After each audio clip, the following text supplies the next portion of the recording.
Section number 1 of income tax act 1961 ఏం చెప్పారు అంటే సెక్షన్ నెంబర్ 1లో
ఇంకా మనం ఏది రాసినా దీంట్లోనే రాయాలి. First section number 1. Section number 1 itself tell the name. What is the name of the act? Income Tax Act 1961. Income Tax Act 1961. Sir, what is, to whom it is applicable? To whole India it is applicable. Whole India it is applicable. What is India? Includes land mass, soil and subsoil, waterways up to 12 nautical miles or 200 nautical miles, seabed, airspace, continental shelves, airspace above and exclusive economic zones. When it is applicable, from which date it is applicable? From which date? 1st April 1962.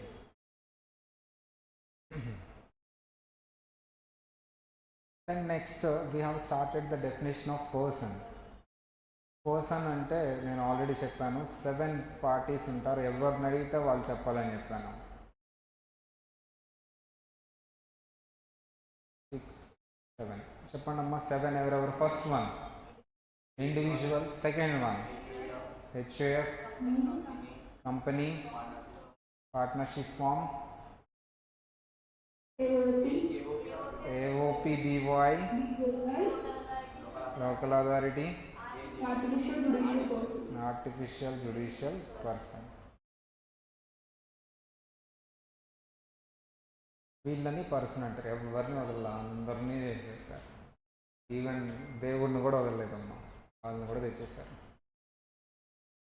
Sir మరి particular person ఉంటే, వాళ్ళని income ఉంటే ఆ ఇయర్కి సంబంధించిన tax rates apply చేసి నువ్వు income tax follow అవుతూ ట్యాక్స్ కట్టాలి. ఇక్కడ వరకు మనం చెప్తాం. అది ఒకసారి బుక్లో చూద్దాం. నాకు డౌట్ వచ్చింది. ఇప్పుడు తిరుమల దేవస్థానం ఉన్నారు కదా, టీటీడీ. సరే, ఈ టీటీడీ ఎవరైతే ఉన్నారో వాళ్ళు ట్యాక్స్ కట్టాలా, ఎగ్జంప్టెడా? 85% వాళ్ళ చారిటీకే వాడితే ఎగ్జంప్టెడ్. అంటే ఇప్పుడు ఈ ఛార్జింగ్ సెక్షన్ అప్లై చేసిన తర్వాత నేను ఎగ్జామ్షన్ కాదా చూస్తాను. పర్సన్ డెఫినేషన్లో నేను తీసుకొచ్చాను అంటే వాళ్ళు టాక్సబుల్లా కాదా అని డిసైడ్ చేయడానికి కాదు. వాళ్ళు మేబీ నాన్ ప్రాఫిట్ మోటివ్ ఉండొచ్చు. ఫస్ట్ నాన్ ప్రాఫిటా, ప్రాఫిటా లేదా టాక్సబుల్లా కాదా చెప్పాలి అంటే ఫస్ట్ నీకు ఈ యాక్ట్ అప్లై అవ్వాలి కదా.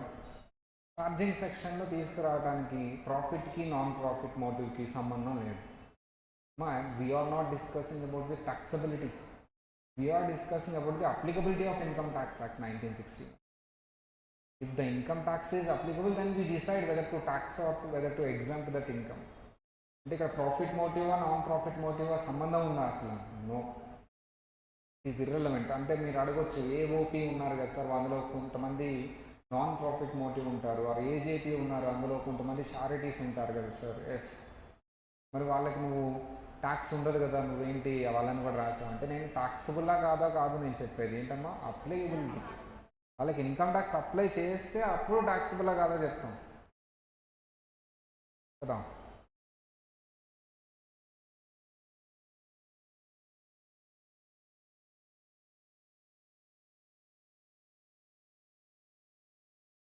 మీ క్లాస్ రూమ్ రికార్డ్ అని ఒకటి ఇచ్చారా? లేదు, ఐ థింక్ అదే అనుకుంటా. చూడమ్మా, అది ఓపెన్ చేయి. అది ఏంటో ఎలా ఏంటది? ఒకసారి ఓపెన్ చేయమ్మా book. స్కానరా?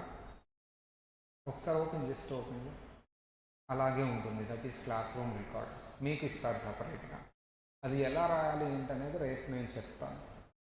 What is the purpose of the class room record అంటే, ఫ్యాకల్టీ ఎప్పుడు వస్తున్నారు, ఎంత టైంకి వస్తున్నారు, మీకు అసలు షెడ్యూల్ ఎంత టైం వేస్తారు. ఫర్ ఎగ్జాంపుల్ సార్ ఎప్పుడు వచ్చారు, 2:10కి వచ్చారు, అది రాయాలి మీరు. షెడ్యూల్ టైం 2, సార్ వచ్చింది 2:10. సార్ ఎప్పుడు వెళ్ళిపోయారు, 3 అయితే సార్ ఎన్నింటికి వెళ్ళారు, 3కి వెళ్ళారా, 3 తర్వాత వెళ్ళారా ఏంటి అని సార్ టైమింగ్స్ రాయాలి ఫస్ట్. తర్వాత క్లాస్ స్టార్ట్ అయింది కదా, స్టార్ట్ అయినప్పుడు రాయాలి. సార్ వచ్చిన తర్వాత సారు ఆన్ చేస్తారు రికార్డింగ్. సో అవన్నీ ఓకే. సార్ వచ్చిన తర్వాత రాస్తే సరిపోతుంది, వెంటనే ఆన్ చేస్తారు కదా 2-3 మినిట్స్. ఒకవేళ సార్ వచ్చిన తర్వాత రికార్డింగ్ ఆన్ చేయకుండా క్లాస్ చెప్తుంటే మీరు రిమైండ్ చేయాలి సార్కి, సార్ రికార్డింగ్ ఆన్ చేయలేదు, మైక్ పెట్టుకోలేదు, లేకపోతే ఇవి లేదు అని. దాని తర్వాత ఇంకో కాలం ఉంటుంది, మరి క్లియర్గా చెప్తాను నేను. ఏం చెప్పారు సార్, ఏ చాప్టర్ చెప్పారు, చాప్టర్ నెంబర్, టాపిక్ నేమ్ రాయాలి. ఇది దేనికి సార్ అంటే, రేపు పొద్దున మీకే మేము ఆ ఫొటోస్ అన్నీ పెడతాం. వీడియోస్ నేమ్స్ సరిగా యాప్లోకి వెళ్ళకపోయినా, ఇవన్నీ జరగకపోయినా, ఆ record is the base record. అది మీరే రాయాలి. ఓకేనా? ఒకళ్ళు రెస్పాన్సిబిలిటీ తీసుకొని, ఒకవేళ వాళ్ళు ఆబ్సెంట్ అయితే ఇంకొకళ్ళు, ఎవరైనా సరే అది రాయండి. అది నీట్గా రాస్తేనే మీకు యాప్లో ఒక ఆర్డర్ ప్రకారం వీడియోస్ అప్లోడ్ అవుతాయి. లేకపోతే వీడియోస్ ఎలా పడితే అలా ఉంటాయి, మీరు రేపు చూసుకోలేరు వాటిని. అది నేను నేర్పిస్తాను మీకు ఎలా రాయాలని. Profit motive is not required. We're not discussing about the profit motive, అదంతా కాదు. AOP, BOI, local authority, AJP వీళ్ళల్లో irrespective of the incorporation or profit ఆ చారిటీ ఆ ఎస్టాబ్లిష్మెంట్ ఏంటి వాళ్ళు అనేది సంబంధం లేదు. We're not discussing about the taxability, we're discussing about the applicability of income tax. Sir, entire income tax is divided into 298 sections. Act is enactment passed by Parliament. Assembly na Parliament. Parliament. General rule, ignorance of law has no excuse. Ante law ignore cheste excuse undada. కరెక్టే, కానీ కొంచెం ఇంకొకలాగా చెప్తే బాగుంటుంది. ఫౌండేషన్లో చెప్తారు ఇది meaning ఏంటని. Ignorance of law has no excuse. For example, ఒక person ఉన్నారమ్మా, యాక్చువల్లీ బాగా అర్న్ చేస్తారు డబ్బులు. రియల్లీ హ్యాపెన్ స్టోరీస్ చాలా ఉంటాయి. పల్లెటూరులో 10 acres ఉంది, చక్కగా ప్యాడీ వస్తుంది, వెజిటబుల్స్ వస్తున్నాయి, పల్సెస్ వస్తున్నాయి. సరే, మనం రావట్లేదు గిట్టుబాటు ధర, మనమే రైస్ మిల్ పెట్టుకొని లేదా ప్రాసెసింగ్ యూనిట్ పెట్టుకొని మనమే దాన్ని ప్రాసెస్ చేసి మనమే మార్కెట్కి వేసుకుందాం, డైరెక్ట్గా మనమే కస్టమర్కి అమ్ముదాం అనే ఒక ఆలోచన వచ్చింది ఆయన. మన 10 acresలో పండింది, చుట్టుపక్కల రైతులు కూడా మనమే కొనుక్కుందాం, మనం అమ్ముకుందాం. ఇప్పుడు రైతులు నష్టం. మొన్న న్యూస్లో కూడా చూసాం, అంత రోడ్డు మీద పోసేసారు. ఇది చిత్తూరు మ్యాంగోస్. ఈ ఇయర్ మ్యాంగోస్ ఎక్కువ వచ్చినాయి చిత్తూరు సైడ్. అటు సైడ్ ఎవరైనా ఉంటే తెలుస్తుంది, చాలా వచ్చినాయి, అసలు చెట్టు నిండా ఉంటాయి. అంతా తీసుకొచ్చి రోడ్డు మీద, ఎందుకంటే కిలో 2 రూపీస్ 3 రూపీస్, మనకి ఇక్కడ కిలో 100 రూపీస్ బంగినపల్లి తీసుకున్నారులే, చిత్తూరు కూడా 50 రూపీస్ 40 రూపీస్కి అమ్మారు. అప్పుడు వాళ్ళ రైతుల దగ్గర కూడా 2 రూపీస్. ఇతను ఏం చేశారంటే ప్రాసెసింగ్ యూనిట్ పెడదాము అని పెట్టారు. ఉన్నాయి ప్రాసెసింగ్ యూనిట్స్ ఉన్నాయి, but they are not accepting. ఎన్నెన్ని తీసుకుంటారు వాళ్ళు అంటే ఏంటి, ఆ పల్ప్ తీసుకుని సేవ్ చేసుకుంటాం ప్రాసెసింగ్ యూనిట్ అంటే. అప్పుడు కొంచెం ఉంటుంది. మొత్తం ఒక 10 ట్రక్ లారీస్ అన్ని రోడ్డు సైడ్ పోసేసారు మ్యాంగోస్ అన్ని, పోసేసి వెళ్ళిపోయారు వాళ్ళు. అలా ఇతను ప్రాసెసింగ్ యూనిట్ పెట్టాడమ్మా. రైస్ మిల్స్, పల్ప్ తీసే unit, drying unit, vegetables dry చేసి అమ్ముతారు యాక్చువల్లీ. వెజిటబుల్స్ ఎవరు కొనలేదంటే రోడ్డు మీద పోయాడు ఏం చేస్తాడు, ఇక్కడ తీసుకొచ్చి డ్రై చేస్తాడు, డ్రై చేసి ఎక్స్పోర్ట్ చేస్తాడు, పల్ప్ తీసి ఎక్స్పోర్ట్ చేస్తాడు, వాళ్ళు డబ్బులు వచ్చినాయి. ఇది ఒక స్టోరీ. ఇంకొక అతను వాళ్ళు చెప్పినట్టున్నాయి క్లాస్లో టొబాకో వేశాడు. టొమాటో స్టోరీ ఒకటి ఉంది, మీరు న్యూస్తో కొన్ని చదువుంటారు. టొమాటో అతను మన టొమాటో కిలో 120 రూపీస్ వెళ్ళింది ఒకప్పుడు. ఒక రైతు క్రోర్స్ ఎర్న్ చేశారు. అప్పటి వరకు అతను ఎప్పుడూ ప్రాఫిట్ రాలేదంట, అయినా సరే చేస్తూ ఉన్నాడంట ఒక 5 years నుంచి. కానీ ఏమంటే ఇంత 2-3 crores ఇంత రాశారమ్మ. 25 lakhs crores, 25 lakhs in one profit, not expense. అది సేల్ కాదు, ప్రాఫిట్, ఖర్చులు పోగా. 25 lakhs అంటే ట్యాక్స్ కట్టాలా లేదా? అలా ఒక వన్ ఆఫ్ ది స్టూడెంట్ వాళ్ళ ఫాదర్కి నోటీస్ వచ్చింది. మన దగ్గర చదువుకున్నాడు అంతకుముందు, సీనియర్ సార్ ఇలా నోటీస్ వచ్చిందంటే మరి ట్యాక్స్ కట్టాలి కదా, మీరు కట్టలేదు ఏంటి మరి ఇవన్నీ వచ్చినాయి కదా అంటే, మాకు తెలియదు సార్ అని. వదిలేస్తారమ్మా? ఎందుకు వదిలేరు? తెలియదు కదా, నిజంగా తెలియదమ్మా, వాళ్ళకి తెలియదు. ఇప్పుడు తెలిసింది సార్, మీరు క్లాస్లో కూర్చోబెట్టి ట్యాక్స్ ఇది అంటే. మాకు అప్పుడు ఏం తెలుసు సార్, ఇప్పుడు 4 years బ్యాక్ నోటీస్ ఇది, 4 years బ్యాక్ చేసిన దానికి ఇప్పుడు నోటీస్ వచ్చిందని. తెలీదు, తెలిస్తే కట్టేవాళ్ళం కదా అన్నారు. మరి ఏం చేద్దామంటే అదే రెగ్యులర్ రాద్దాం అనుకున్నాను సార్, మాకు తెలియదు, రియల్లీ సారీ, తెలిస్తే మేము గ్యారంటీ కట్టేవాళ్ళం. యాక్సెప్టెడ్. అదేంటి రియల్లీ దే డోంట్ నో.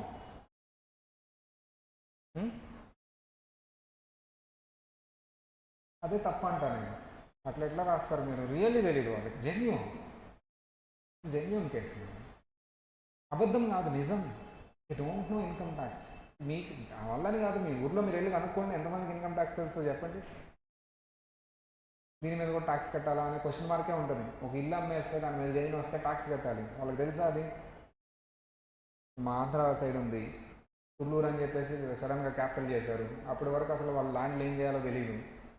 ఇప్పుడు 1 crore 2 crores 3 crores వచ్చింది. ఎంత కొనుంటారు తెలుసా వాళ్ళు? 5,000 6,000 10,000 1 బిలో 1 lakh కొన్నారు ఒక్కొక్క ఎకరం. అంతే, ఎకరం 1,00,000 రూపాయలు. గట్టిగా మాట్లాడితే 2 లక్షలు. ఇప్పుడు 1,50,00,000 కోటి. నేను ఉందా లేదా ఇక్కడ? దాని మీద ట్యాక్స్ కట్టాలనే విషయం వాళ్ళకి తెలియదు.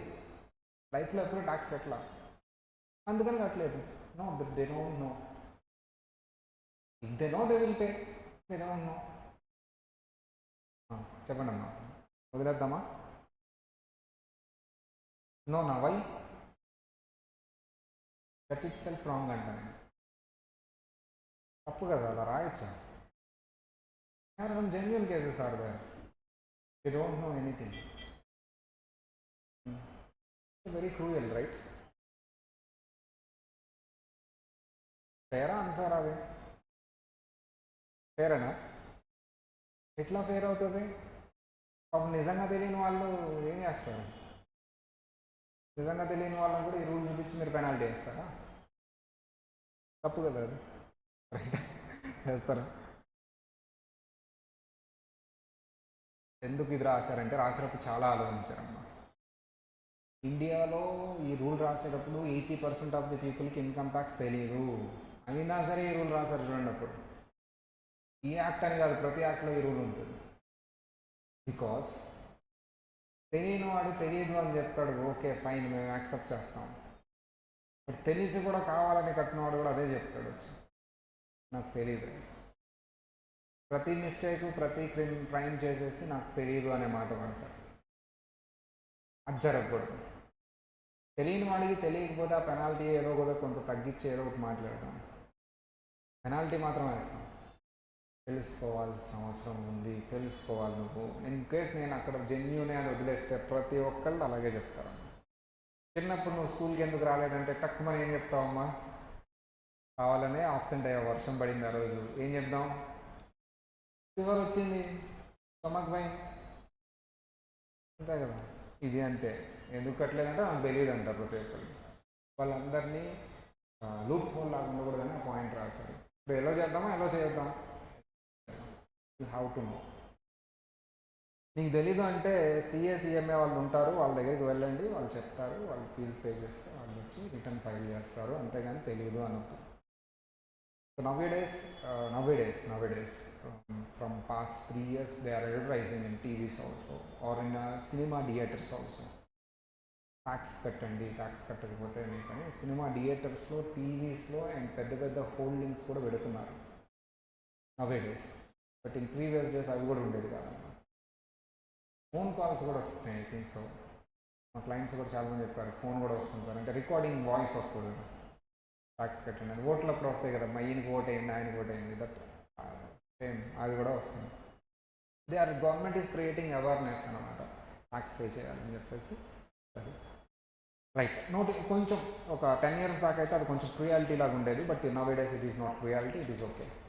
నోటిఫికేషన్ జాగ్రత్తగా వినాలి. నోటిఫికేషన్, సర్క్యులర్, ఈ రెండింటి గురించి వినాలి. ఈ రెండిట్లో ఒకటి మీరు వినుంటారు, సర్క్యులర్ అని ఎప్పుడు వినలేదా? ఎప్పుడు విన్నారు? ఎస్, స్కూల్లో సర్క్యులర్ వచ్చిందనగానే ఎగ్జైట్ అయిపోతాం మనం. స్కూల్లో సర్క్యులర్ అనగానే ఎగ్జైట్ అయిపోతాం. మేము రెండింటికి ఎగ్జైట్ అవుతామమ్మా. ఒకటి బంధు వాళ్ళు వచ్చారు, అదే స్కూల్ జరుగుతూ ఉంటుంది, బంద్ చేయడానికి ఎవరు వస్తారనమాట, మామూలు ఆనందం కాదు. ఇంకొకటి సర్క్యులర్ పట్టుకుని ఎవరైనా వస్తే టీచర్ దగ్గరికి అది చదువుతారు, సర్క్యులర్ వచ్చింది అని. ఏంటి మరి నోటిఫికేషన్ ఎప్పుడు విన్నారు మీరు?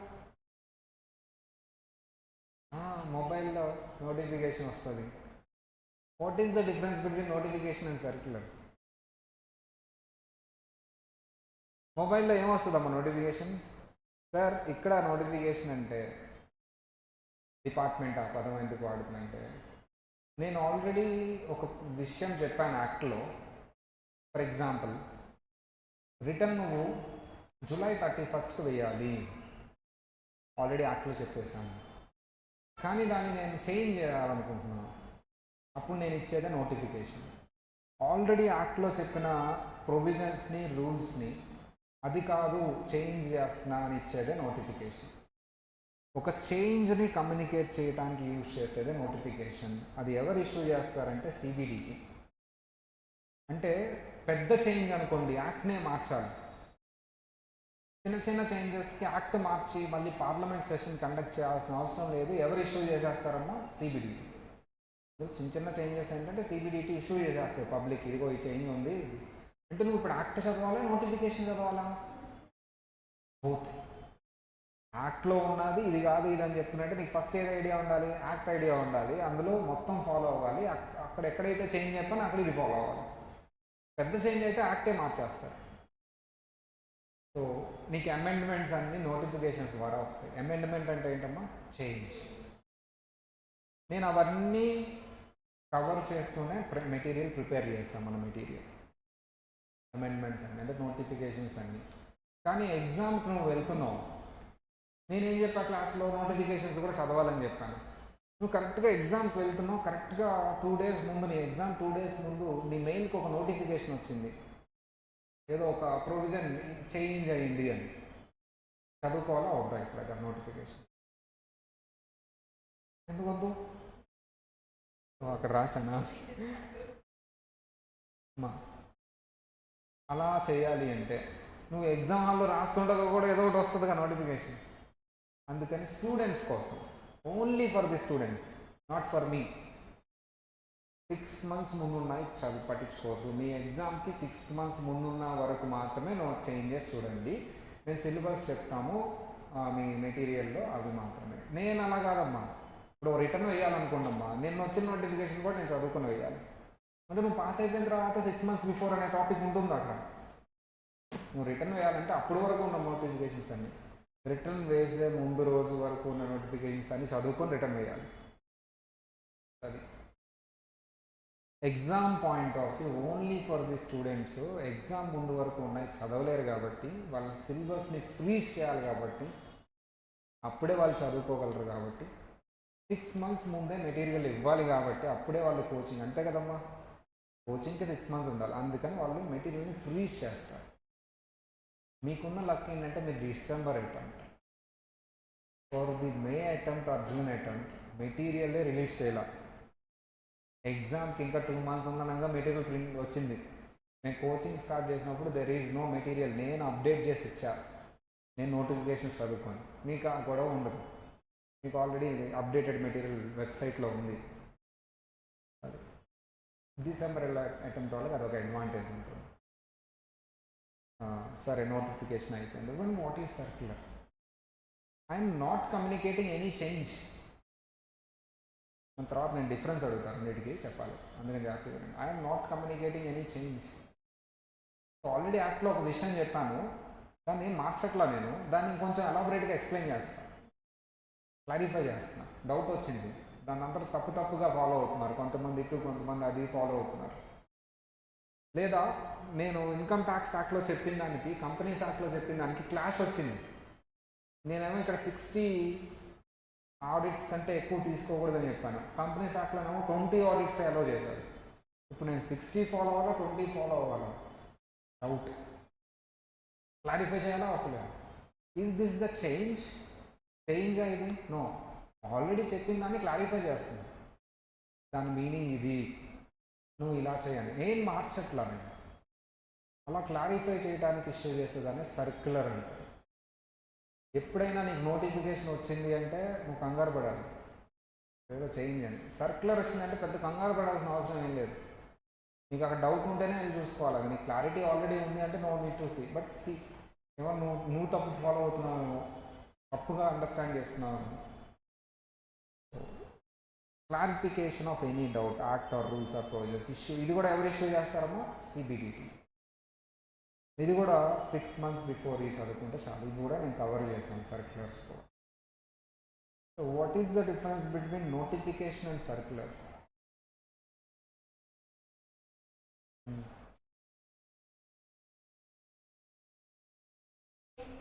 అమెండ్మెంట్ చెప్పడానికి, circular clarify. But both are issued by CBDT. Now it is very important topic.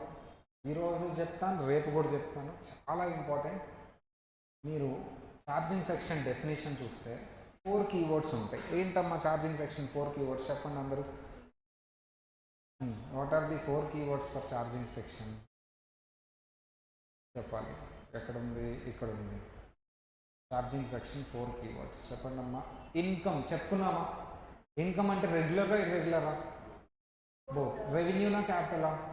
Both. Received by your సెల్ఫా ఆన్ బిహాఫ్ ఆఫ్ అదర్సా? బోత్. ఇండియానా అవుట్ సైడ్ ఇండియానా? బోత్. రిసీవ్డా ఎక్రూడా? బోత్. డిపెండ్స్. పర్సన్ అంటే ఏంటో కూడా చెప్తున్నాం. Individual, HUF, company, firm, AOPBY, local authority, AJP. వీళ్ళు అందరూ ఫారెవర్. వాళ్ళకి ఇన్కమ్ ఉంటే ఎప్పుడు sir? During the previous year. 10 yearsకి ఒకసారి కట్టాలా ట్యాక్స్? ఇయర్లీ కట్టాలా? ఇయర్లీ. మంత్లీ కూడా కాదు, మళ్ళీ డైలీ అసలు కాదు, ఇయర్లీ. Previous year. మరి 2 years ఎందుకు చెప్పాడు అసెస్మెంట్ ఇయర్ అని? ఈ ఇయర్లో ఇన్కమ్ ట్యాక్స్ ఈ ఇయర్ కట్టాం కదా, నెక్స్ట్ ఇయర్ కదా కట్టేది. క్లయింట్ని అడిగితే ఏం చెప్తాడు ట్యాక్స్ పేయర్ని? కరెంట్ ఇయర్, నేను నెక్స్ట్ ఇయర్ దాని మీద ట్యాక్స్ కడతా అంటాడు. ఇప్పుడు ఈ యాక్ట్ రాసింది ఎవరు? క్లయింటా డిపార్ట్మెంటా? డిపార్ట్మెంట్ సంబంధం లేదు. ఏ ఇయర్ ట్యాక్స్ వస్తుందో ఆ ఇయర్ని ఫస్ట్ చెప్తారు. దేనికి సంబంధించిన ట్యాక్స్ వచ్చిందంటే ఏమంటారు? మా ఇయర్ ట్యాక్స్ వచ్చిందంటే దేనికి సంబంధించి, ఏ ఇయర్కి సంబంధించింది? ప్రీవియస్ ఇయర్ సంబంధించిన ఇన్కమ్. అందుకని చూడండి, previous year assessment year. Assessment year అంటే ట్యాక్స్ అసెస్ చేసే ఇయర్, ట్యాక్స్ వచ్చే ఇయర్. అసెస్ అంటే క్యాలిక్యులేట్. సార్ మరి అసెస్మెంట్ ఇయర్కి సంబంధించిన ట్యాక్స్ రేట్స్ ఫాలో అవుతూ ట్యాక్స్ కట్టాలి. దేని మీద? ప్రీవియస్ ఇయర్ ఇన్కమ్ మీద. దేని మీదమ్మా? Previous year. బట్ ఇది తెలుసుకోవాలంటే నువ్వు కొంత బేసిక్ నాలెడ్జ్ ఉండాలి ఇయర్స్ మీద. What is calendar year?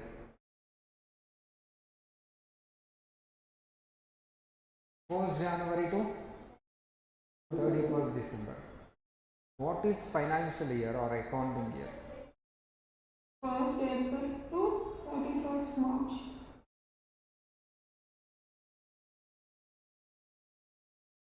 చెప్పండి. ఇప్పుడు మనం ఏ క్యాలెండర్ ఇయర్లో ఉన్నాం? ఈరోజు. ఇప్పుడు మనం ఏ ఫైనాన్షియల్ ఇయర్లో ఉన్నాం? 25 to 26. చెప్పాలి అందరూ. 2025 to 2026. 26, 27, 25, 26.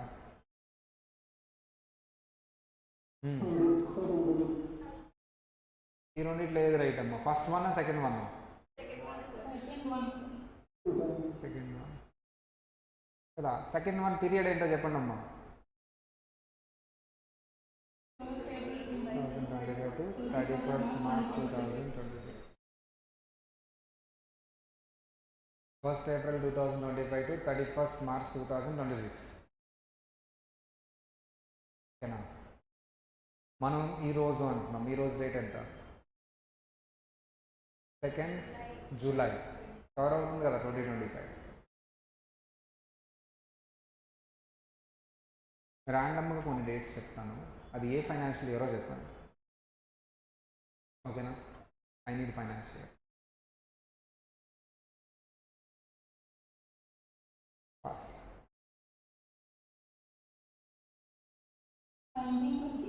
ఫాస్ట్ చెప్పాలి.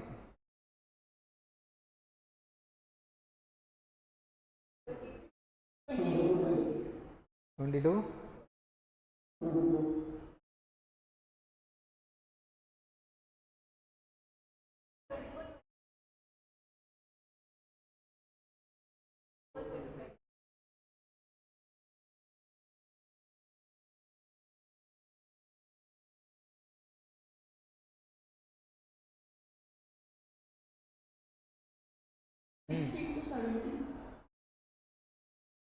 కరెక్ట్.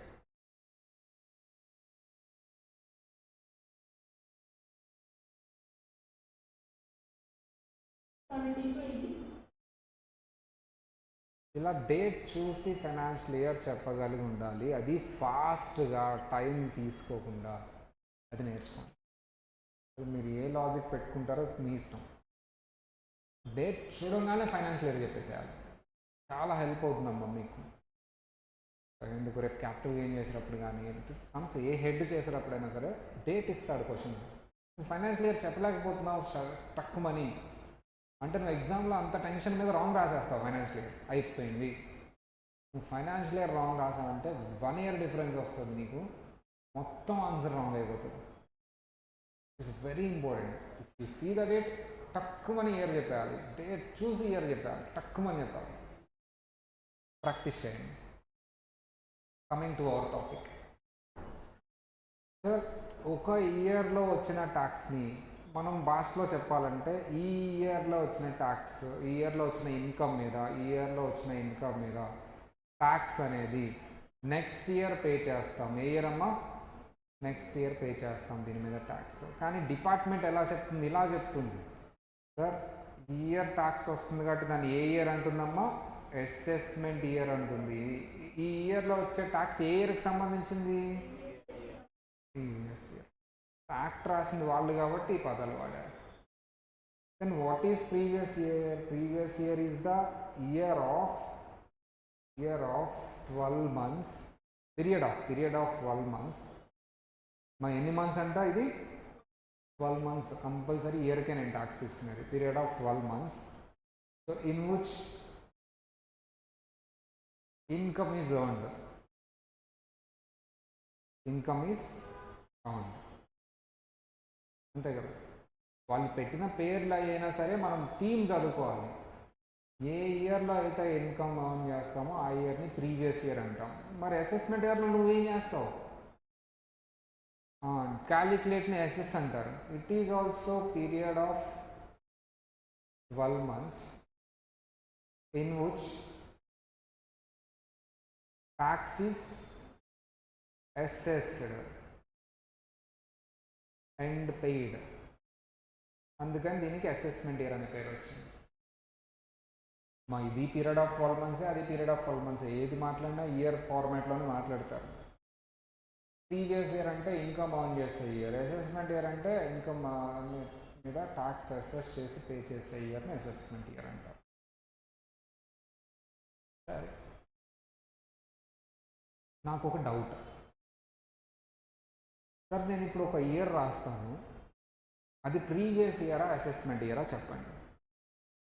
2022-23 ఇది ప్రీవియస్ ఇయరా అసెస్మెంట్ ఇయరా? Both, sir. ఇది ప్రీవియస్ ఇయరా అసెస్మెంట్? ఆల్రెడీ పాత క్లాసులు విన్న వాళ్ళు సైలెంట్గా ఉందండి. కొత్త వాళ్ళు చెప్పండి అమ్మా.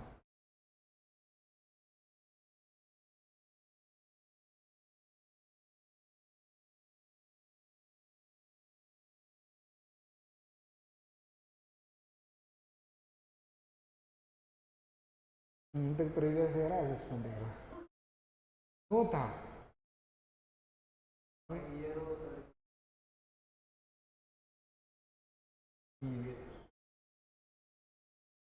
అంతేనా? The answer is both. ఇది రెండు రోల్స్ ప్లే చేసింది. మనది ఏదైనా సంబంధం లేదు, జస్ట్ ఇయర్ సంబంధించి మాట్లాడడం. Okay, we are in 2025-26 right. ఇది బోత్ అమ్మ. ఇది అసెస్మెంట్ ఇయర్ రోల్ ప్లే చేసింది, ప్రీవియస్ ఇయర్ రోల్ ప్లే చేసింది. ఎలా? 22-23లో ట్యాక్స్ వస్తుంది, దేనికి సంబంధించి? 21-22. అప్పుడు ఇది ఏమవుతుంది? Assessment year. మళ్ళీ ఈ ఇయర్ వస్తుంది, ఇయర్లో ఇన్కమ్ ఏమని వస్తుంది కదా, అప్పుడు ఇది ప్రీవియస్ ఇయర్ అవుతుంది. ఇంతకు ఇది అసెస్మెంట్ ఇయరా ప్రీవియస్ ఇయరా? నా డౌట్ ఏంటంటే ఏ రోల్ అంటే అసెస్మెంట్ ఇయర్ రోల్ ప్లే చేసింది, ప్రీవియస్ ఇయర్ రోల్ ప్లే చేసింది, ఏ రోల్ ముందు ప్లే చేసింది? మా అసెస్మెంట్ ఇయర్ లాగా ఉంది, ప్రీవియస్ ఇయర్ లాగా కూడా ఉంది. ఏ రోల్ ముందు ప్లే చేసింది? ప్రీవియస్ ఇయర్ ముందు ప్లే చేసిందా, అసెస్మెంట్ ఇయర్ రోల్ ముందు ప్లే చేసిందా? మా అర్థమైంది ఆ క్వశ్చన్. మీరు ఏం చెప్పారు సార్? ఇది ప్రీవియస్ ఇయర్ లాగా ఉంది, అసెస్మెంట్ ఇయర్ లాగా కూడా ఉంది. ముందు ప్రీవియస్ ఇయర్ లాగా ఉందా, ముందు అసెస్మెంట్ ఇయర్ లాగా ఉందా? ఏది ముందు చేసింది? Previous year. Previous year, sir. ముందు ప్రీవియస్ ఇయర్ లాగా ఉందా? బాగా థింక్ చేయండి. చెప్పిన ఆన్సర్ ఇంకొకసారి చూసుకోండి. Previous year is, sir. ముందు ఇది ప్రీవియస్ ఇయర్, తర్వాత అసెస్మెంట్ ఇయర్ అయిందా? Yes, sir. ఏ ఇయర్ అయినా సరే ముందు అసెస్మెంట్ ఇయర్ అయింది. ఏ ఇయర్ అయినా సరే ముందు అసెస్మెంట్ ఇయర్ అయింది, తర్వాత ప్రీవియస్ ఇయర్ అయింది. అంతే కదమ్మా? ఫస్ట్ 2022 వచ్చింది అనగానే లాస్ట్ ఇయర్కి సంబంధించిన ట్యాక్స్ కదా ఫస్ట్ కట్టేది. నువ్వు ఇయర్ క్లోజ్ అయిన తర్వాత కదా ప్రీవియస్ ఇయర్ అయ్యేది. ఇయర్ క్లోజ్ అవ్వకముందే అది అసెస్మెంట్ ఇయర్ అవుతుంది లాస్ట్ ఇయర్కి సంబంధించి. లాస్ట్ ఇయర్ సంబంధించి ఇయర్ మిడ్లో ట్యాక్స్ కట్టేయాలి నువ్వు, జూలైలో. మరి ఈ ఇయర్ ట్యాక్స్ ఎప్పుడు కడతావు? ఇది ప్రీవియస్ ఇయర్ అయినప్పుడు. ఎప్పుడు అయింది ఇది ప్రీవియస్ ఇయర్? క్లోజ్ అయిన తర్వాత. క్లోజ్ అవ్వకముందే, ఇయర్ అయిపోకముందు. ఇయర్ ఎప్పుడు అయిపోద్దమ్మా? 31st March 2023 అయిపోతుంది. అప్పుడు కదా అది ప్రీవియస్ ఇయర్ అయ్యేది. అవ్వకముందే ఏ రోల్ ప్లే చేస్తూ ఉంటుంది? ఇది లాస్ట్ ఇయర్కి సంబంధించిన అసెస్మెంట్ ఇయర్ ప్లే చేస్తూ ఉంటుంది. అంటే ఏ ఇయర్ అయినా సరే ఫస్ట్ ఏ రోల్ ప్లే చేస్తుంది? తర్వాత ఏ రోల్ ప్లే చేస్తుంది? ప్రీవియస్. అయిపోయింది, ఇంకా వెళ్ళిపోతుంది. సార్ నువ్వు అటెంప్ట్కి 2022 ఇయర్ చదువుకోవాలా, ఏ ఇయర్ చదువుకోవాలనే పాయింట్. అర్థమైందమ్మా? అంటే ఇప్పుడు ఏది మాట్లాడినా సరే అసెస్మెంట్ ఇయర్ భాషలో మాట్లాడుతున్నాం. ఏ అసెస్మెంట్ ఇయర్ మనం చదువుకోవాలి? ప్రీవియస్ ఇయర్ భాషలోనా, అసెస్మెంట్ ఇయర్ భాషలోనా? ఏది చెప్పిన యాక్ట్లో అసెస్మెంట్ ఇయర్లో చెప్తాడు. అంటే అసెస్మెంట్ ఇయర్ చెప్తానంటే దాని ముందుది మన ప్రీవియస్ ఇయర్ అని. కానీ వాడు ప్రీవియస్ ఇయర్ గురించి మాట్లాడి యాక్ట్లో ఏది చెప్పినా దేన్ని చూసి మాట్లాడతాడు? అసెస్మెంట్ ఇయరే మాట్లాడతాడు. నువ్వు దాన్ని డీకోడ్ చేసుకోవాలి. ఓకే, దీని ముందు ఇయర్ కదా మన అసెస్మెంట్ ఇయర్. ఇప్పుడు నువ్వు ఈ అటెంప్ట్కి ఒక్కొక్క అటెంప్ట్కి ఒక్కొక్క ఇయర్ అప్లై అవుతుంది కదా, ఆ రూల్స్ ఫాలో అవ్వాలి. ఈ అసెస్మెంట్ ఇయర్ రూల్స్ ఈ అటెంప్ట్కే, next assessment year rules next అటెంప్ట్కి. నీ అటెంప్ట్కి ఏ అసెస్మెంట్ ఇయర్ ఫాలో అవ్వాలి అనేది క్వశ్చన్. ఆ క్వశ్చన్ అడిగే ముందు నేను ఒక డేట్ రాస్తాను, దానికి సంబంధించిన ఫైనాన్షియల్ ఇయర్ చెప్పండి. అంటే ఇన్కమ్ ఎర్న్ చేసిన డేట్ రాస్తాను, ఇన్కమ్ ఎర్న్డ్ డేట్ రాస్తాను. దానికి సంబంధించిన ఫైనాన్షియల్ ఇయర్ ఏంటో చెప్పాలి, ప్రీవియస్ ఇయర్ ఏంటో చెప్పాలి, అసెస్మెంట్ ఇయర్ ఏంటో చెప్పాలి. అర్థమైందమ్మా?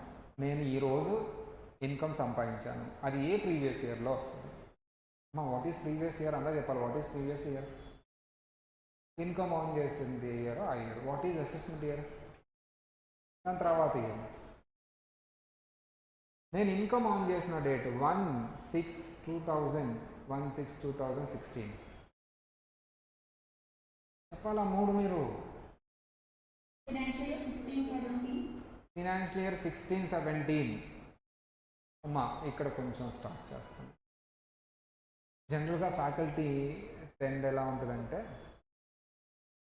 క్వశ్చన్ అడగగానే టక్కు మన ఆన్సర్ చేస్తారు కాబట్టి ఆన్సర్ చేసేసి నెక్స్ట్ దానికి వెళ్ళిపోతారు. అంటే ఏంటి, ఆల్రెడీ ఆన్సర్ చెప్పారు కదా అని. బట్ కొంచెం ఎక్స్పీరియన్స్డ్ ఫ్యాకల్టీ ఏంటంటే థింక్ చేస్తాడు. ఆన్సర్ చెప్పింది ఒక్కళ్ళే, మిగతా వాళ్ళు ఆలోచిస్తున్నారు. ఇంకొంతమంది ఆలోచించరు, సార్ చెప్పింది విందామనుకుంటారు, వాళ్ళ పరిస్థితి ఏంటి అనేది ఆలోచిస్తారు. అందుకని నేను హోల్డ్ పెడతా అక్కడ. జనరల్గా అన్ఎక్స్పీరియన్స్డ్ కానీ లేకపోతే వర్క్లో ఏంటంటే ఆన్సర్ వచ్చింది కదా, అందరికి అర్థమై ఉంటుంది కదా అని వెళ్ళిపోతారు. అక్కడ నువ్వు రియలైజ్ అవ్వాల్సింది ఏంటంటే చెప్పింది ఒకళ్ళో ఇద్దరు, మిగతా వాళ్ళల్లో కొంతమందికి ఆలోచిస్తూ ఉంటారు. వాళ్ళకి ఇంకా ఆన్సర్ రాలేదు, నువ్వు టైం ఇవ్వాలి వాళ్ళకి. ఇంకొంతమందికి ఆలోచించరు వాళ్ళు, నేను ఫీజు కట్టింది ఎందుకు, నువ్వు చెప్పింది వింటాను కదా అని చెప్పేది వినడానికి ఎదురు చూస్తూ ఉంటారు. ఈ ఫ్యాకల్టీ ఏం చేస్తాడు, ఆల్రెడీ ఆన్సర్ వచ్చింది కదా అని నెక్స్ట్ దానికి వెళ్ళిపోతాడు అది చెప్పకుండా. అందుకని దాని గురించి కొంచెం మాట్లాడదాం. 1/6/2016 రాశాను కదా, ఎందుకు 16-17? అది ఆ ఇయర్లో కవర్ అవుతుంది ఆ డేట్, అందుకని ఆ ఫైనాన్షియల్ రాశాను. దెన్ ప్రీవియస్ ఇయర్ ఏంటి అమ్మా? 15-16 sir. 2003-2016.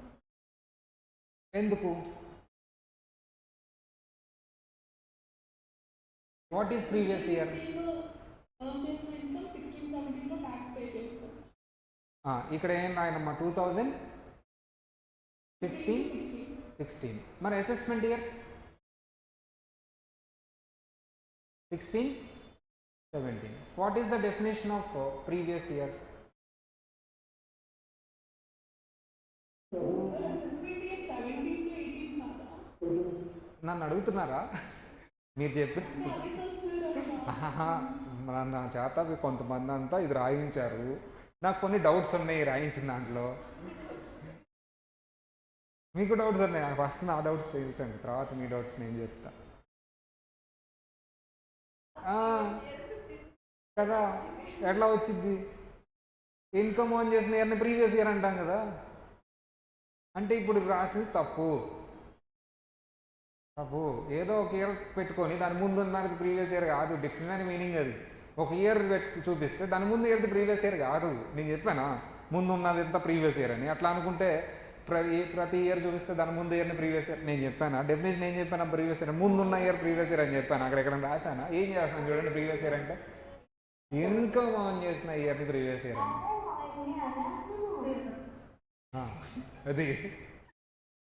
అదే కదా నేను చెప్పేది. నువ్వు సరే, ఇన్కమ్ ఆన్ చేసిన ఇయర్ని ప్రీవియస్ ఇయర్ అన్నా, ఒక ఇయర్ చూపించి దాని ముందు ఇయర్ని ప్రీవియస్ ఇయర్ అని ఎప్పుడు అనలా నేను. ఇప్పుడు చెప్పండి అమ్మా, రైట్ ఆన్సర్ చెప్పండి అమ్మా. ఇదైతే wrong answer.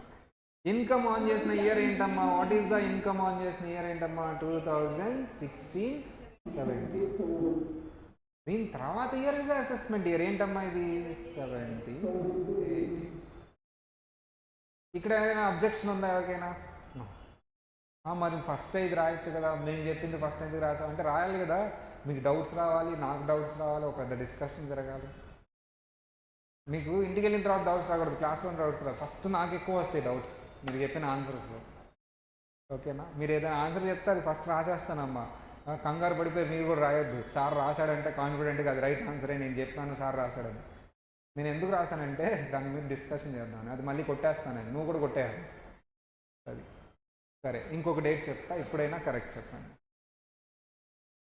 1/2/2019. Financial year 18-19. Previous year 19. Previous year కూడా 18-19 అంతే కదా. ఇన్కమ్ ఆన్ చేసిన ఇయర్ ఫైనాన్షియల్ ఇయరే కదా, అదే కదా. అసెస్మెంట్ ఇయర్ అమ్మా. ఇక్కడ ఇంకొంతమంది గురించి మాట్లాడారు. Okay, half of the people responded, and remaining balance of the people, half of the people, even though they are not responded, they understood, but 20% of the people not got the point అనుకుందాం. So వాళ్ళ కోసం మళ్ళీ ఇంకొకసారి చెప్పుకుందాం. Sir, ఏ year అయితే ఏ డేట్లో అయితే income on చేస్తావో ఆ డేట్ ఏ ఇయర్లో అయితే ఫాలో అవుతుందో దాన్ని ప్రీవియస్ ఇయర్ అంటాం. దాని తర్వాత ఇయర్ని అసెస్మెంట్. నువ్వు 2 సార్లు ఎందుకు రాసావు? ఏం లేదు, ఏ ఇయర్లో ఫాలో అవుతుందో తెలుసుకోవడానికి ఫైనాన్షియల్ ఇయర్ రాశాను. ఇప్పుడు ప్రీవియస్ ఇయర్ ఏది, అసెస్మెంట్ ఇయర్ ఏది పక్కన రాసుకున్నాను అంతే. ఆబ్వియస్లీ ఆ ఇయర్లో ఫాలో అయ్యేది ప్రీవియస్ ఇయర్ అయిపోతుంది, దాని తర్వాత అసెస్మెంట్ ఇయర్. అది explanation. Even though 10% of the student not got the point. So వాళ్ళు ఏం చేయాలి సార్ అంటే ఈ వీడియోని 1-2 సార్లు జాగ్రత్తగా చూడండి, దెన్ గివ్ అప్ ఇవ్వండి. ఎవ్వరు స్లో లెర్నరు, ఎవ్వరు ఫాస్ట్ లెర్నరు, ఎవ్వరు టాలెంటెడ్ ఉండరు. సో ఇప్పుడు ఎవరైతే ఫాస్ట్గా చెప్పారో వాళ్ళు ఒకప్పుడు అర్థం చేసుకోవడానికి చాలా టైం స్పెండ్ చేసి నాకు అర్థం కావట్లేదని విసుగుబుట్టి మళ్ళీ దాని మీద కూర్చుని బ్రెయిన్ స్పీడ్ని పెంచుకున్న వాళ్ళే తప్పితే బై బర్త్ అయితే ఎవరికి రాలా, నో డౌట్ అందులో. నాకైనా సరే బై బర్త్ ఏది రాలేదన్నమాట. ఇంకా in fact I'm the average student. Logical part చెప్తే తక్కువ మనకి క్యాచ్ చేయగలం, కానీ if it is a language thing and if it is I thing ఇప్పుడంటే లాస్ట్ చదివి అర్థమైపోయింది. కానీ నేను చిన్నప్పుడు కానీ చదువుకునే రోజుల్లో క్రిటికల్ లాంగ్వేజ్, కాంప్లెక్స్ లాంగ్వేజ్ చూపిస్తే దాన్ని 4 సార్లు చదివితే కానీ అర్థం కాదు. And my friend is that now is in a PwC manager, and వాళ్ళు చిన్నప్పటి నుంచి they use to study the English and legal language. వాళ్ళ నాన్న లాయర్ అండ్ అతనికి అలవాటు ఉంది. తక్కువ మనం ఒకసారి చదివి పట్టేస్తాడు. నేను అప్పుడు ఏం కంపేర్ చేసుకోవాలో ఫీల్ అవ్వాలి.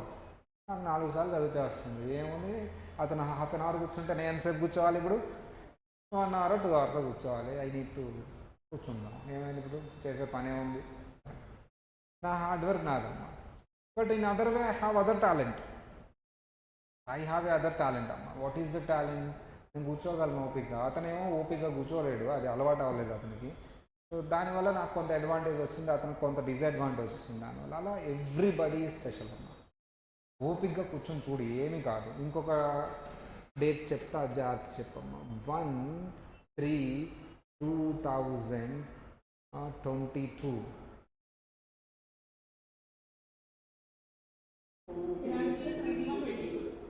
Okay, previous year, assessment year,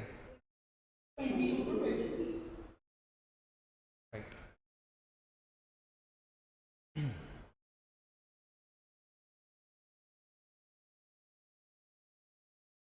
ఇప్పుడు నేను ట్యాక్స్ క్యాలిక్యులేట్ చేసే డేట్ రాస్తా. ఇప్పుడు వరకు ఏం రాశాను? ఇన్కమ్ ఆన్ డేట్ రాశాను. ఇప్పుడు ఏం రాస్తున్నాను? Tax assessment date. ఇప్పుడు నువ్వు ఏం చెప్పాలి? దీని తాలూకా ఫైనాన్షియల్ ఇయర్ చెప్పాలి, దీని తాలూకా ప్రీవియస్ ఇయర్ చెప్పాలి, దీని తాలూకా అసెస్మెంట్ ఇయర్ చెప్పాలి. ఆ డేట్ ఏ ఫైనాన్షియల్ ఇయర్లో ఫాలో అవుతుందో అది చెప్పాలి, దానికి సంబంధించిన ప్రీవియస్ ఇయర్, అసెస్మెంట్ ఇయర్ 2 చెప్పాలి.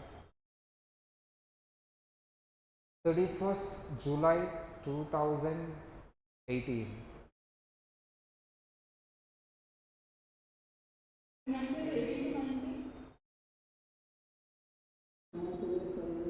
Financial year 17 to 18. Financial year. Sir, ఆ డేట్ ఏ ఇయర్లో ఫాలో అవుతుందో చెప్పండి. ప్రీవియస్ ఇయర్ గురించి కాదు, అసెస్మెంట్ ఇయర్ కాదు, ఆ డేట్ ఏ ఇయర్లో ఫాలో అవుతుంది అంతే. ఏం ఆలోచించొద్దు మీరు. ఆ డేట్ ఏ ఇయర్లో ఫాలో అవుతుంది? 18, 19. ఇక్కడ కొంతమంది ఓవర్ థింక్ చేస్తారు. దీని ముందు తర్వాత అసలు ఫైనాన్షియల్ ఇయర్కి ముందేంటి, తర్వాత ఏంటి, ఆ డేట్ ఏ ఇయర్లో వస్తే అదే కదా చెప్పాల్సింది. This is over thinking. అప్పుడప్పుడు ఎక్కువ నేర్చుకున్న ప్రమాదం. మా అంతా ఎక్కువ నేర్చుకుంటే ఉన్నది పోయిందంట. ఎట్లా అసలు ఈ ఏం అడగకుండా ఓన్లీ ఫైనాన్షియల్ ఇయర్ అడిగితే అసలు కన్ఫ్యూజ్ అవ్వకుండా చెప్పేస్తారు.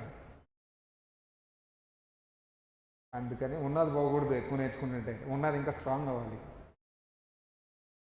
Previous year 17 to 18. 17-18 year tax కడుతున్నారంటే దీని ముందు ఇయర్ 17-18 మీద ఇన్కమ్ మీద ట్యాక్స్ కడుతున్నారు. Assessment year 18 to 18 to 19. మా is this the complex logic and complex concept ఇది? నో. ఎక్కడ నీకు సిఏ కోర్సులో కాంప్లెక్స్ లాజిక్ కానీ కాంప్లెక్స్ కాన్సెప్ట్స్ కానీ ఉండవు. Then why students are failing? Open secret, open reason చెప్పేస్తున్నాను. The students coming to CA 90% of the students are, whether they are not able to crack the NCET, whether they are not able to crack the MPC, whether they are not able to crack that NEET, అప్పుడు ఆల్టర్నేటివ్గా ఏదైనా చేయాలి అనుకుని CEC తీసుకుంటారు. Some of the people in MEC they have already goal of CSEMA. MPC చదవలేము. మా రోజుల్లో ఒక నోషన్ ఉంటుంది, బాగా చదువుతాడా ఎంపీసీలో వేయండి, ఇంకొంచెం బాగా చదువుతాడా బైపీసీలో వేయండి, యావరేజ్ చదువుతాడా చూడండి, యావరేజ్ చదివితే మ్యాథ్స్ వస్తే ఎంపీసీలో వేయండి లేదా ఎంఈసీలో వేయండి, అది కూడా రాదా సరిగ్గా చదవడా సిఈసీలో వేయండి తీసుకెళ్ళి, ఎంఈసీలో వేయండి తీసుకెళ్ళి. ఎంపీసీ కూడా సీఏకి వచ్చేది తక్కువ. ఓకేనా? బైపీసీ వాళ్ళు అసలు పెట్టుకోవద్దు, ఇంకా రేర్. ఎంపీసీ వాళ్ళైనా కొద్దిగా అటు ఇటు వస్తారు కానీ, and I'm from MPC. Software అది అటు ఇటు ఊగుతుందని చెప్పేసి ఇటు వచ్చామన్నమాట. అదొకటను బిజినెస్ చేయాలని ఎప్పటి నుంచో ఉండేది, జాబ్ అనేది ఇంట్రెస్ట్ లేదు నాకు.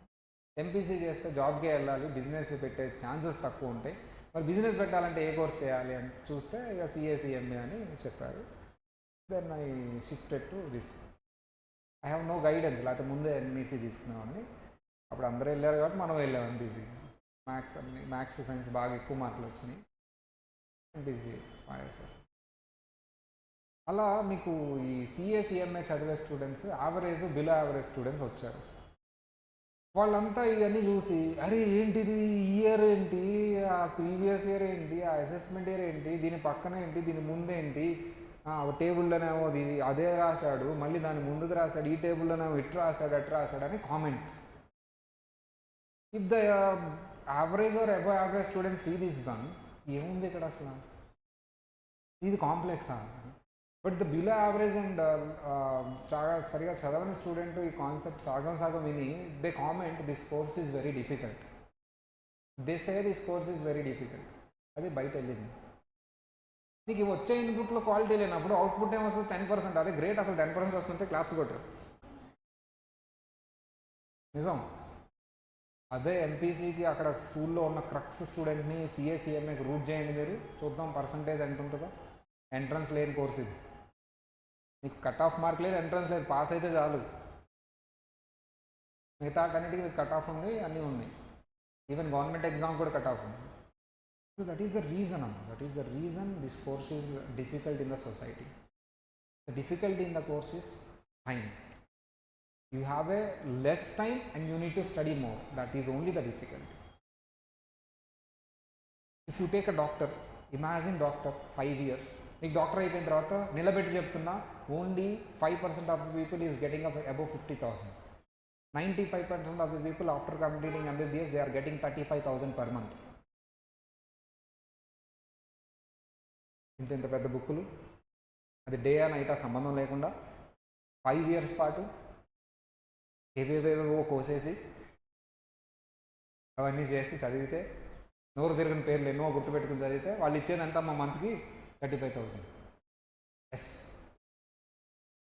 నీకు ఎట్లా తెలుసు? నేను హాస్పిటల్ సెక్టర్లో పనిచేశాను, నేనే శాలరీ ఫిక్స్ చేశాను. ఇన్స్టిట్యూట్ స్టార్ట్ చేసిన తర్వాత కూడా పనిచేశాను. 35,000 వేస్తా ఉంటాయి. అసలు అది మహాప్రసాదం వాళ్ళకి. After 5 years they need to do masters. అది ఇంకొక 3 years. 5+3 ఎంతమ్మా? 3 or 4 మొత్తానికి 9 years పగలు రాత్రి సంబంధం లేకుండా మాస్టర్స్. ఇంకా డిఫికల్ట్. చదివి చదివి చదివి చదివి చదివి అసలు ఈయన డాక్టర్ దగ్గరికి వెళ్ళాలా, ఈయన డాక్టర్ అవుతారో తెలియని రేంజ్లో చదివితే అప్పుడు నీకు ఇచ్చేది 80,000 per month. ఏదో ఒక హాస్పిటల్లో డాక్టర్. అలాంటిది నీకు సిఏలో ఒక 3 months, హార్డ్లీ 3 yearsలో 6 months హార్డ్ కూర్చుంటే చాలు, మిగతా 6 months మళ్ళీ ఏముండదు. వాళ్ళలాగా చదవాలి, మనకి బుక్లు ఉంటే మనకి సిలబస్ ఉంటుంది. Then you will get a first salary 70,000 first payment after 3 years, not after 9 years. మళ్ళీ ఆ డాక్టర్ సీట్ రావడానికి అదంతా నేను చెప్పట్లా, అది డాక్టర్ సీట్ రావడానికి లాంగ్ టర్మ్ తీసుకుంటారు, మళ్ళీ దగ్గర 2 ఏళ్ళు, మొత్తం 10 ఏళ్ళు. ఇక అదంతా లేదుగా, ఎంట్రన్స్ ఉందా నీకు 3 సంవత్సరాలు. ఆ 3 సంవత్సరాల్లో కూడా నేను కోచింగ్ పీరియడ్ ఏదైతే చెప్తానో అదే కష్టం. 3 నెలలే కదా నేను కోచింగ్ చెప్పేది, గ్రూప్ 1, గ్రూప్ 2 3 నెలలు, అంటే 6 నెలలే అయిపోయింది. ఇంటర్ క్వాలిఫికేషన్ మీద ఎక్కడికి పోయినా 25,000. ఇప్పుడు ఎంబీబీఎస్ 7 years తర్వాత వస్తే అమౌంట్ మనకి సెకండ్ ఇయర్లో వస్తుంది. ఎంబీబీఎస్ ఫస్ట్ ఇయర్లో ఉంటాడు, మహా అయితే సెకండ్ ఇయర్లో ఉంటాడు, నీకు అప్పటికి జాబ్ వస్తుంది, ఇంటర్న్షిప్ అని. ఆఫ్టర్ కంప్లీటింగ్ ఫైనల్ ఇంకా ఎంబీబీఎస్లో ఉంటాడు ఆయన, మీ ఫ్రెండ్, నీకు అప్పటికి జాబ్ వస్తుంది. That is the beauty of the course అన్నమాట. But the thing is some focus and hard work. ఇదంతా ఎందుకు, ఈ సుత్తంతా ఎందుకు చెప్తున్నాం అంటే, where is the students, where are the students.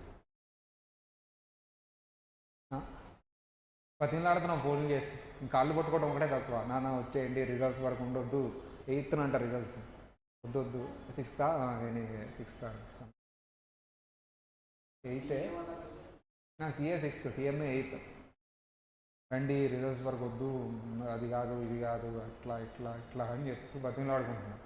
Nobody is coming, nobody is caring. అదే మంచి స్టూడెంట్ అయితే, చదివేవాడైతే ఆగుతాడా, సెలవులు తీసుకుంటాడు. అసలు ఇవన్నీ మనకి ఎందుకు, మనం వచ్చి చదువుకుందాం, వేరే లెవెల్, మనది అంతా వేరే ఆలోచన వెళ్ళిపోతారు. అలాంటి స్టూడెంట్స్ని రప్పిద్దామని నేను ప్రతి స్కూల్లోకి వెళ్ళి డెమోలు ఇస్తున్నా, రండి ఇటు కూడా రండి అని. ఎక్కువ మందిని రప్పించట్లేదులే, మళ్ళీ మనకి ఇబ్బంది అయితే ఎక్కువ మంది ఇటు వచ్చేస్తారు. ఇంటర్నేషనల్ కోర్సెస్ కొంతమంది, ఏసీసీఏ కొంతమంది, ఈఏ కొంతమంది, సిఎంఏ కొంతమంది, సిఏ కొంతమంది, అలా అందరినీ స్కాటర్ చేశాను. That is the reason. మళ్ళీ అందరు సిఎంఏ అయితే మీకు జాబులు రావు, ముందే చెప్తుంది. అందుకని ఇంకొక డేట్ చెప్తా, పర్లేదు సార్ ఒక 5 minutes తీసుకుందాం మనం. ఇంకో డేట్ చెప్తా, చెప్పండి. 2nd February 2022. What is the financial year? ఈ ఇయర్లో ట్యాక్స్ కడుతున్నాడు అంటే what is the previous year? 20. What is the assessment year? Tax కట్టే year, assessment year 21, 20. Right. So tomorrow ఒక టాపిక్ చెప్పే ముందు ఒక క్వశ్చన్ అడిగి వెళ్ళిపోతా. ఒక్కొక్క అటెంప్ట్కి ఒక ప్రీవియస్ ఇయర్, ఒక అసెస్మెంట్ ఇయర్ అప్లై చేద్దాం. అన్నీ చదువుకోకూడదు, నువ్వు పాతవి చదవకూడదు, రాబోయే చదువుకోకూడదు. అంటే నువ్వు చదవాల్సింది ఒక అసెస్మెంట్ ఇయరే. ఆ అసెస్మెంట్ ఇయర్ ఏంటి సార్? నీ అటెంప్ట్కి అప్లై అయ్యే అసెస్మెంట్ ఇయర్ ఏంటి అంటే నువ్వు చదవాల్సిన అసెస్మెంట్. అంటే ప్రతి అసెస్మెంట్ ఇయర్కి రూల్స్ చేంజ్ అయిపోతాయి. ఇప్పుడు నువ్వు ఒక అసెస్మెంట్ ఇయర్ చదవాలిగా ఎగ్జామ్కి, అది ఏంటి? నువ్వు ఏ ఇయర్లో ఉన్నావమ్మా? 25, 26.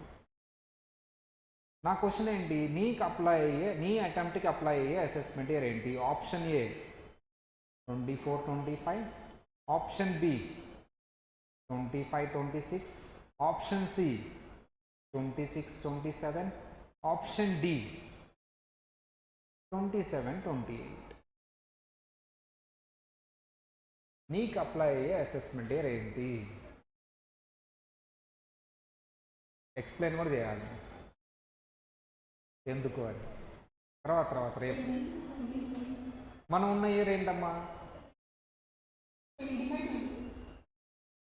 మనకు అప్లై అయ్యే అసెస్మెంట్ ఇయర్ ఏంటి?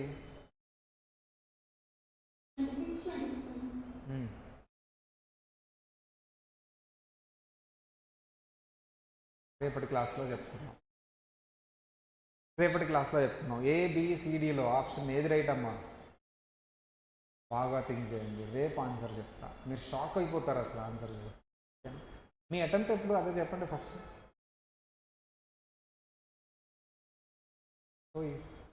బ్యాచ్ డిసెంబర్ కదా.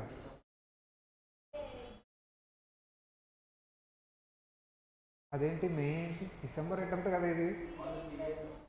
నువ్వు సీఏనమ్మా? జనవరి కదా, జనవరిలో అటెంప్ట్ ఉంటుంది కదా. నేను చెప్తాలే ప్రస్తుతానికి జనవరి. జనవరి అటెంప్ట్ ఎలిజిబుల్ అయితే రాయాలి, ఓకేనా? రిజిస్ట్రేషన్ చేయొచ్చలేదా? ఓ మొన్న రాసి వచ్చారా? Okay, right right right. సరే, ఎనీవే డిసెంబర్ జనవరి అటెంప్ట్ ఇది జరిగేది. నువ్వు కూడా అంతేనా? డిసెంబర్ డిసెంబర్ ఏ వాళ్ళు మాత్రమే కదా, మేనా జనవరి అనే మీకు కన్ఫ్యూజన్ అంతే కదమ్మా, పాస్ అయిపోతారు కదా. సీఎంఏ రాయలేదా? సీఎంఏ ఫౌండేషన్ అయిపోయిందా? ఇంకేం మరి సీఎంఏ రాయట్లేదా? రాయండి అమ్మా, జాబ్కి వెళ్ళిపోయి తర్వాత సీఏ అది కూడా రాయండి, డబుల్ క్వాలిఫికేషన్. నా మాటిని రాయండి, డబ్బులు ఎంతో ఎలాగోలా చూసేసుకొని. నేను చేసిన తప్పే అది, ఓన్లీ సీఎంఏ ఫోకస్ చేసా, సీఎంఏ రాసిన తర్వాత ఎప్పుడో రాసా, మళ్ళీ చదవాల్సి వచ్చింది. ఒకసారి చదవటమే ఎక్కువ, మళ్ళీ బుక్ తీసి చదవటం అంటే అదొక టార్చర్. వీలుంటే రాయండి. సరే, డిసెంబర్ అటెంప్ట్ మంది, December or January for the people. December 2025 attempt వాళ్ళకి, డిసెంబర్ 2025 అటెంప్ట్ వాళ్ళకి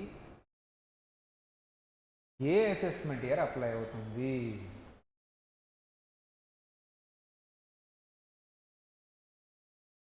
బాగా థింక్ చేసి రేపు చెప్పండి అమ్మా, ఓకేనా? బాగా థింక్ చేయాలి. మనం ఏ ఇయర్లో ఉన్నాం? అది బాగా థింక్ చేయండి. ఈవెన్ డిసెంబర్ వాళ్ళకి అప్లై అయ్యే అసెస్మెంట్ ఇయర్ జనవరి వాళ్ళకి కూడా అటెంప్ట్ అవుతుంది, అప్లై అవుతుంది, సేమ్.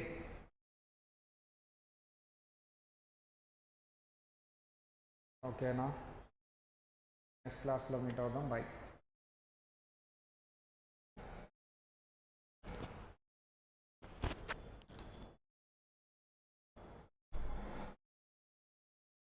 వాళ్ళకి మళ్ళీ చెప్తాను నేను, వీళ్ళది అయిపోగానే మళ్ళీ స్టార్ట్ చేస్తాడు డ్యూటీ.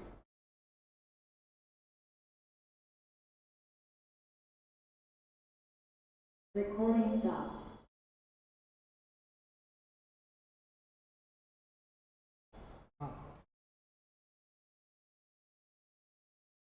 ఇంటర్ నా ఒక్కటే ఎలా ఉంటుందమ్మా అంటే, చెప్పేస్తున్నా కదా, ఒకవేళ జనవరి అటెంప్ట్ ఎలిజిబుల్ అయితే రాపించారు, లేదు అంటే మీకు మేలో వస్తుంది అటెంప్ట్, మేలోనే వస్తుంది. నువ్వు గ్యాప్ ఉండాలి కదా, కొంతమంది ముందుగానే అయిపోయి ఉంటారు. సీఎంఏ రాసుకోవచ్చు కదా, అసలు అటెంప్ట్